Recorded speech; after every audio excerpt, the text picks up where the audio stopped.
So hey, this is Workbench tour number 3. This is my English joiner's bench, sometimes called the Nicholson workbench after Peter Nicholson, who first showed it in Mechanic's Companion.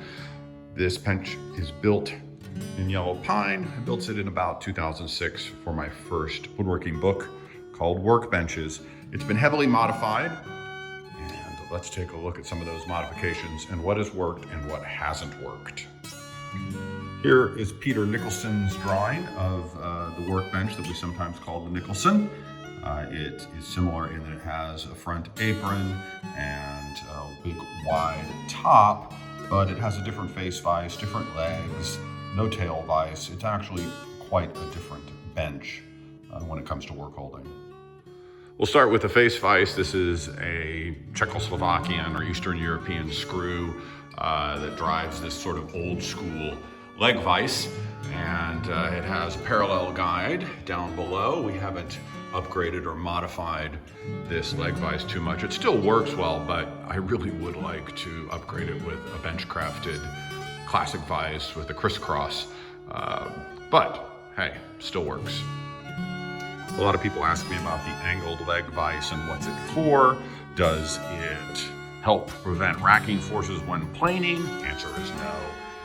The real reason that it exists is so that you can put a drawer side into the mouth of this vise and go all the way to the floor and not encounter the screw or the leg.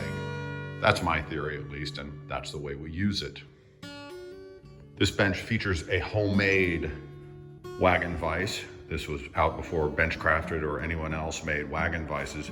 It works actually really well. It's just a block of yellow pine that rides back and forth on a couple slides and is driven by one of those European screws that you'll find just about everywhere. This one was intended for a shoulder vise, I believe.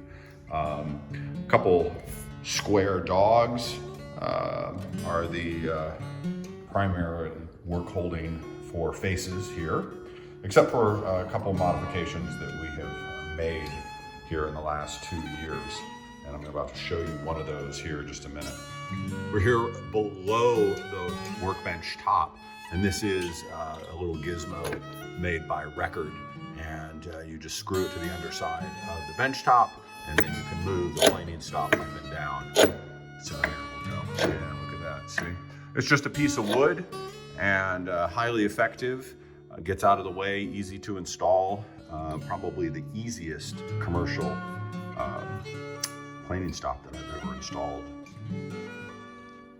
One of the big advantages and disadvantages to this bench is this wide front apron. It's outstanding for when you're edge planing, but it really gets in the way when we're trying to do some operations on the top of the workbench. Whenever we need to clamp stuff to the top of the workbench, a chair seat or something unusual, we rely on these holdfast holes. Probably need a few more, but this is what we've got. And so whenever we're like, we just need to clamp this to the bench top, that apron really gets in the way. We get around it, but still, sometimes I wish it wasn't there.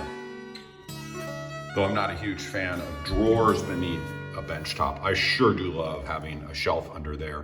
This is where we keep a lot of our bench appliances for classes here at the storefront, and this shelf definitely pulls its weight. I know this might not seem like a big mod, but it's one of my favorites. We put these shaker pegs on just about every workbench we have, and that's where we hold our mallets and our bench brushes and stuff like that, and couldn't get along without them.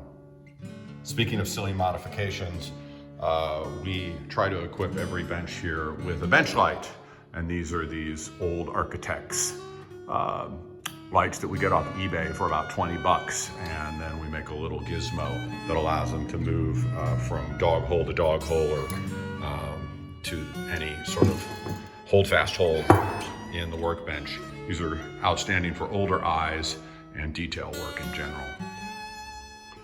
All in all, I'm still really happy with this workbench. As you can see, it's butted up against my French oak workbench. It is the bench I use the second most in our workshop. This is where we'll pile up parts, and I will come over here and work on faces when I have something that really is unusual and needs to be pinched between dogs.